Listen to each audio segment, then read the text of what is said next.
Halo sahabat, Assalamualaikum. Semoga sehat selalu dan senantiasa berbahagia. Terima kasih ya udah subscribe dan menyimak video-video LK21D5.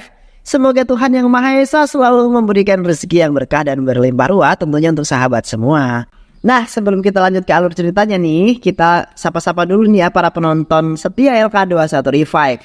Terima kasih buat Ardiansa dari Lombok, Supriyatna dari Tasikmalaya, Bayu Permana dari Kuningan, Mehmet dari Mojokerto, Asep dari Pandeglang, Sidik Rapiswan dari Bandung, Albert Tata Pekanbaru, dan buat teman-teman semua yang belum mimin sapa, nanti di next video ya. Oke, kali ini LK21D5 akan membawakan sebuah alur cerita film yang berjudul Yufa 2024.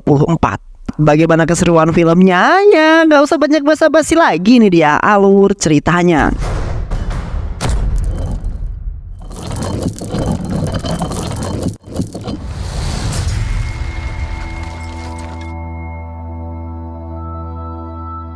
Di sebuah universitas terdapat konflik yang kerap terjadi antara mahasiswa lokal dan mahasiswa asrama. Mahasiswa lokal yang cukup mendominasi tidak memperbolehkan satupun kendaraan mahasiswa asrama yang terparkir di parkiran kampus.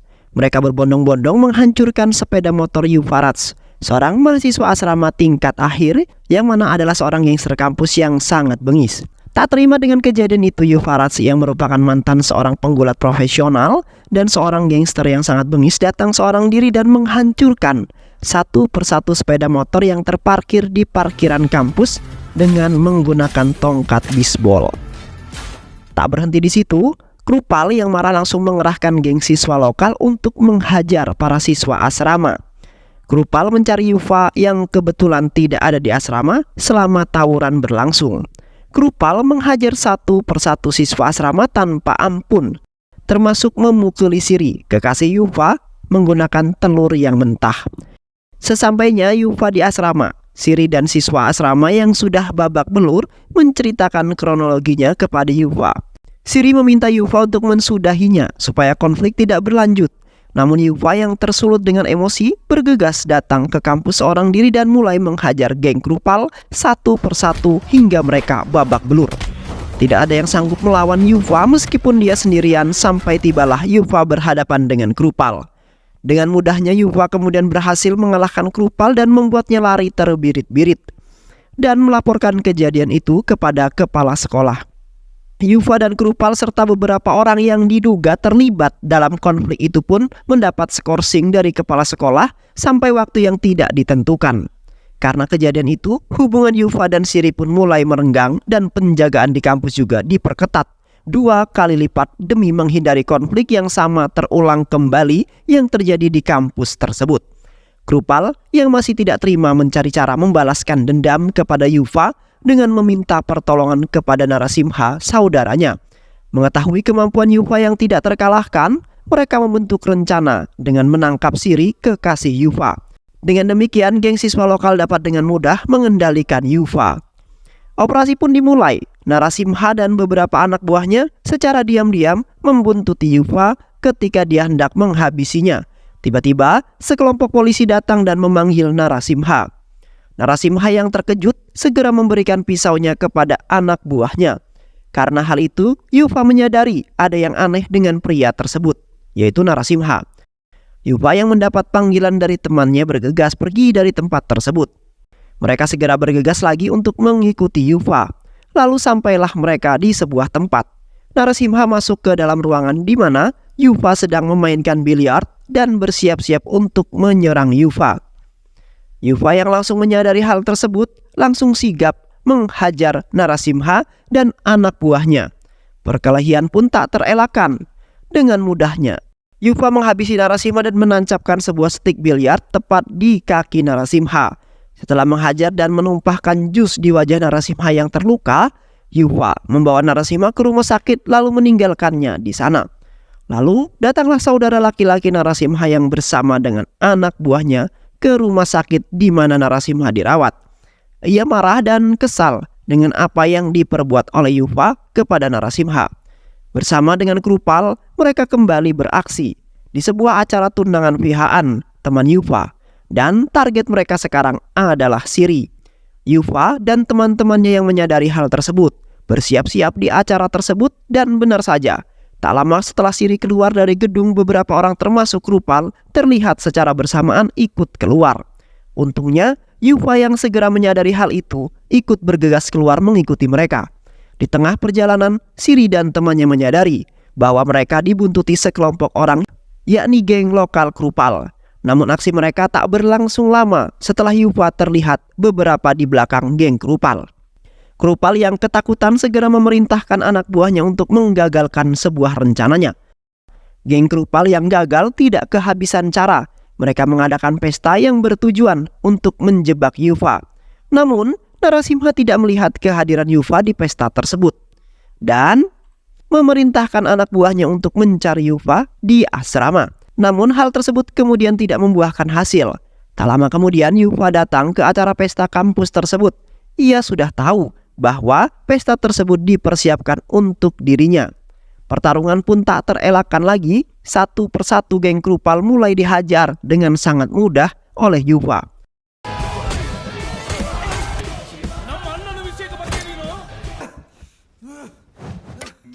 Kemudian scan berpindah menampilkan Shankar, ayah daripada Yufa, di Banglur bersama dengan Girija, ibunya, dan Swita, kakak perempuannya. Tampak Shankar yang sedang merencanakan tentang pernikahan Swita yang akan berlangsung tidak lama lagi. Di tengah-tengah perbincangan, Swita menyadari bahwa handphone ayahnya mendapatkan pesan penting dan memberikan ponsel tersebut kepada Shankar. Ternyata pesan tersebut berasal dari Vishwar, teman Shankar yang ditugaskan untuk memata-matai Yufa.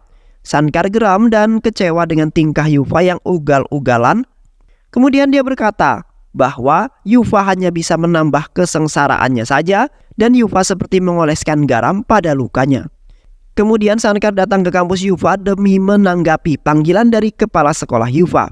Namun sesampainya di sana, Shankar menyadari bahwa Yufa menggunakan wali palsu untuk menanggapi panggilan kampus. Shankar yang semakin geram dengan ulah putranya itu secara mencari Yufa dan memarahinya di hadapan orang banyak.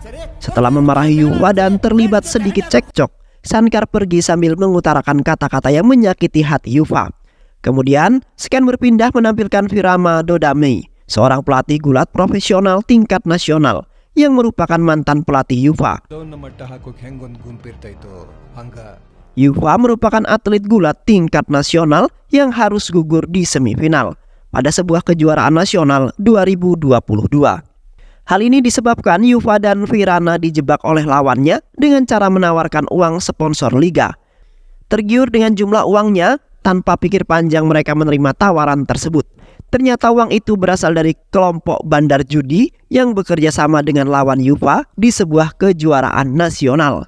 Mereka mencatat dan mengirimkan data uang itu kepada penyelenggara kejuaraan nasional.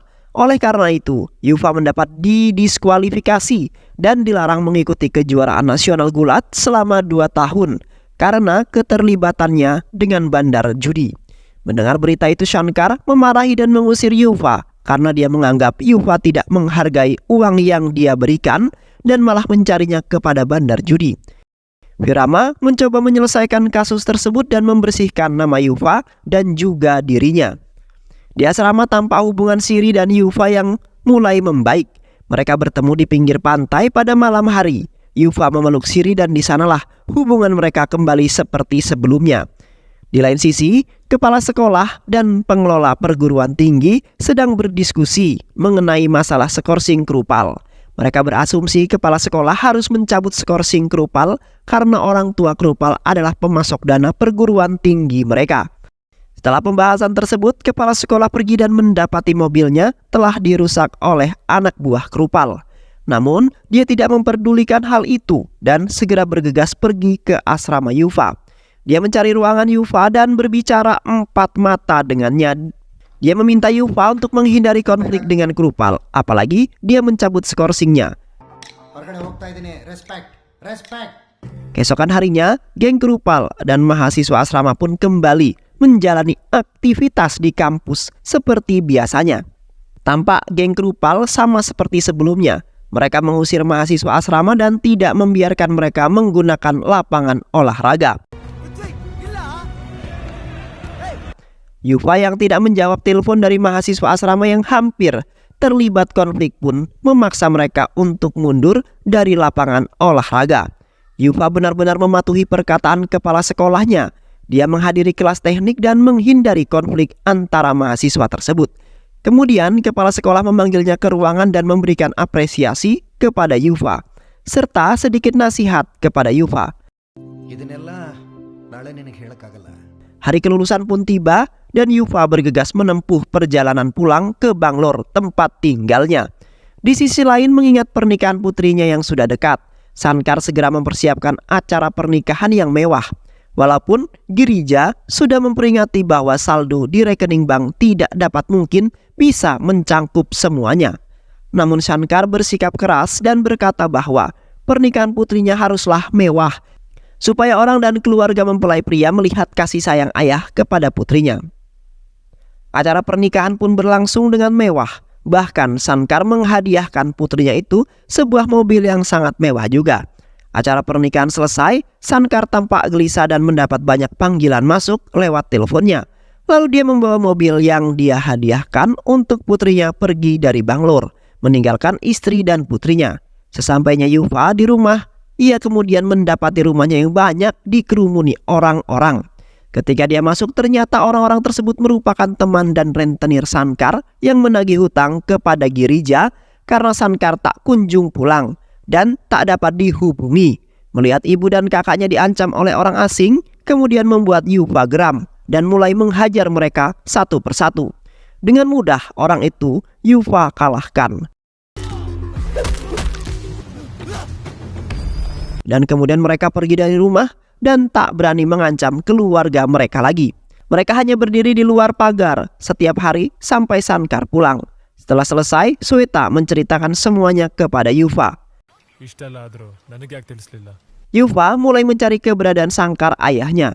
Dia mendatangi tempat kerja serta menanyakannya ke teman-teman Shankar. Namun, dia tidak menemui jawaban. Seluruh perabotan dan barang-barang berharga mereka disita demi menebus hutang-hutang mereka kepada bank. Suami Sweta yang tak tahan dengan keadaan itu kemudian pergi meninggalkan mereka dan istrinya. Yufa merasa harus bertanggung jawab atas ini semua dan mencari pekerjaan demi melangsungkan hidup. Namun karena jejaknya selama di perguruan tinggi membuatnya sulit mendapatkan sebuah pekerjaan untuk menghidupi mereka semua. Namun akhirnya Virama berhasil menyelesaikan kasus Yufa dan membersihkan nama mereka berdua. Yufa ditawari untuk ikut kembali kejuaraan nasional tahun ini. Namun ia menolak karena Yufa memiliki tanggung jawab untuk mencari nafkah bagi keluarga tercintanya. Virana mengerti dan berkata tetap menunggu kalau Yufa berubah pikiran. Yufa bekerja sebagai seorang pengantar makanan. Ia berkata tidak semua orang mendapatkan pekerjaan sesuai dengan jalur pendidikan dan inilah jalan yang ditunjukkan bagiku. Sedikit demi sedikit uang dia hasilkan lewat pekerjaannya. Banyak rintangan yang ia lewati termasuk ketika melihat Siri di sebuah kafe. Di saat ia sedang bekerja, Ibu Siri menjodohkan dia dengan seorang pria tampan dan mapan. Siri yang sedang mengobrol dengan pria tersebut melihat Yufa yang sedang mengantarkan makanan di kafe tersebut. Yufa yang menyadari hal itu mengabaikan mereka dan tetap fokus akan pekerjaan yang dia lakukan. Saat dia pulang ke rumah, dia melihat seorang pria yang hampir setiap hari berdiri di depan rumahnya. Ternyata pria tersebut adalah teman dekat Shankar yang uangnya juga dipinjam Shankar untuk acara pernikahan putri tercintanya Sweta. Namun keesokan harinya di saat Yufa tengah bekerja, ia mendapati rekan kerjanya yang tidak sengaja berselisih dengan anggota gangster. Ia dihajar dan dibawa pergi oleh gangster tersebut. Yufa langsung memerintahkan seluruh rekan kerjanya untuk mencari plat nomor mobil gangster tersebut dan memberikan sebuah lokasi terkininya. Lalu mereka berbondong-bondong bergegas mengejar mobil kuning milik gangster yang telah menghajar sahabat kerjanya itu. Gangster yang terdesak terpaksa harus terlibat sebuah pertarungan dengan Yufa. Yufa berlari dan menghajar para gangster tersebut. Lalu kemudian menyelamatkan rekannya yang terluka. Para gangster tersebut dihabisi Yufa seorang diri. Pertarungan tersebut menyebabkan kemacetan yang cukup panjang di luar terowongan. Yufa pulang ke rumah dan Suwita mendapat lokasi terakhir mobil Sankar terlihat, yakni gerbang tol Karnataka, kota Gokarna. Yufa pun bergegas menuju kota tersebut. Di sana ia mencari keberadaan Sankar dengan menanyakan kepada penduduk yang ada di sana. Satu persatu petunjuk ia dapatkan, sampai akhirnya ia menemui sebuah mobil Sankar terparkir tepat di sebuah gang. Ternyata mobil Sankar sudah ada di sana selama 2 hari lamanya. Yufa menunggu di dekat mobil tersebut sambil menanyakan ke beberapa orang tentang Sankar dengan menunjukkan foto Sankarnya kepada orang-orang. Ketika Yufa sedang menunggu, tiba-tiba ia melihat ayahnya dan mulai mengikuti Sankar. Sankar yang berteriak panik dan ketakutan, lalu Yufa memeluknya sambil terus memanggilnya. Sankar pun menjelaskan semuanya, bahwa dia ditawari untuk menggandakan tabungannya di sebuah pasar saham. Itu adalah tabungan yang ia sisihkan dari gajinya selama 12 tahun. Dan itu akan digunakan untuk pernikahan Suwita, putri tercintanya. Namun ternyata dia kemudian ditipu. Mereka tidak menginvestasikan uang Sankar dalam bentuk saham. Dan Sankar tidak dapat berbuat apa-apa akan hal tersebut. Mendengar penjelasan Sankar, Yufa merasa bersalah dan menangis. Tak lama dari situ, Yufa mencari orang yang menipu Sankar. Dia segera bergegas dengan sepeda motornya. Sesampainya di sana, dia menghancurkan mobil dengan tongkat bisbol dan mulai menghajar mereka satu persatu. Di depan keluarganya, dia meledakkan petasan mengelilingi mereka. Sankar berkata, apabila mereka tidak mengembalikan uang sebelum batas waktu, maka ia akan menghabisi mereka semua. Lalu Yufa kembali menemui Sankar. Dia meminta Yufa untuk jangan menyia-nyiakan kesempatan mengikuti kekuatan nasional. Maka Yufa yang berubah pikiran segera menemui Virana dan mulai latihan mereka. Yufa berlatih keras menjelang kejuaraan ditemani pelatih Virana. Sampai tiba waktunya, satu persatu lawannya Yufa kalahkan dengan mudah. Sampailah Yufa di babak final. Virana memberikan semangat kepada Yufa dan berkata mereka ada di sini untuk menang. Ranvit Rawat adalah lawan Yufa di babak final. Pertandingan dimulai dan Yufa mendapatkan poin dengan mudah sampai Sankar berteriak menyemangati Yufa. Tiba-tiba membuat Yufa kehilangan fokusnya dan kekalahan beberapa poin. Pertandingan menjadi sangat sengit dan mendebarkan. Yufa kalah poin dan waktu tersisa beberapa detik lagi. Di saat yang seperti itu, Yufa sekali lagi melihat Sankar dan mengingat perkataannya membuat Yufa kembali bangkit dan mendapatkan poin ganda dalam 3 detik terakhir. Kemudian memenangkan pertandingan. Sankar yang tidak dapat membendung rasa bahagianya turun ke arena dan berteriak kegirangan. Lalu memeluk Yufa sambil menangis. Menjadi sebuah pandangan yang sangat mengharukan. Di akhir cerita mereka berhasil menang melawan keadaan. Semua orang kembali percaya kepada mereka. Sankar kembali ke rumah dan hidup seperti biasa. Yufa tetap dengan pekerjaannya sebagai pengantar makanan. Dan film pun selesai. Baik sahabat, itulah alur cerita film yang berjudul Yufa. Mudah-mudahan sahabat semua terhibur dengan alur cerita film ini. Sehat selalu. Wassalamualaikum warahmatullahi wabarakatuh.